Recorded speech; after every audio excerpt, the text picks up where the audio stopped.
Football from Yard, the People's Channel.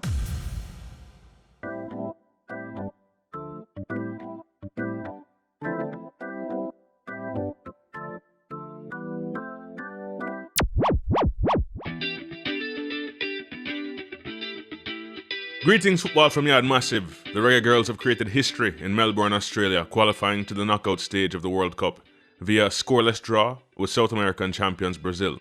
The ladies finished the group stage once again, not conceding a single goal. With the draw, Jamaica finished in second place in Group F and advances along with France, who defeated Panama in their final match.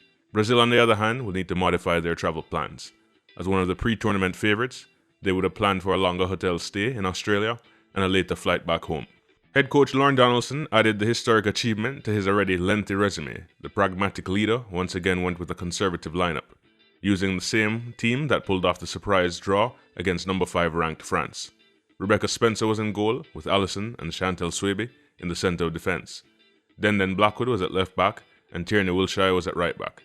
Vian Sampson was joined in midfield by Drew Spence and Atlanta Primus. Jodie Brown was on the left wing, and Shayna Matthews was on the opposite flank. Manchester City star striker Khadija Bonny-Shaw led the attack, returning to the lineup after her red card suspension. The performance was a grinding one, with a maximum effort from each and every player. The execution varied, but all the Reggae Girlz left everything they had on the field of play. Jamaica kept the Brazilians at bay with some resolute defending.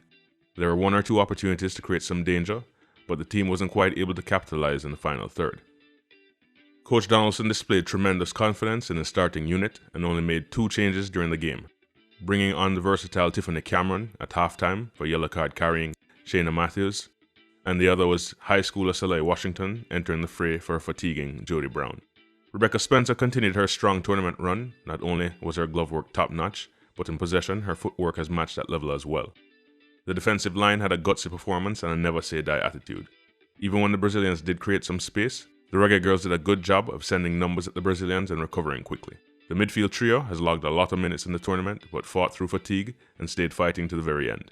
Drew Spencer showed that she can stand toe-to-toe with some of the elite players in the world. The attackers had a hard time getting into the rhythm of the game, but nevertheless kept the fighting spirit going and put in the required shift on the defensive end.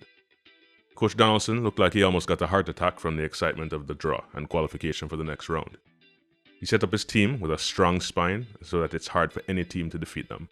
The team has certainly surpassed expectations and may be able to go a step or two further in the competition with good execution and a little bit of luck on their side.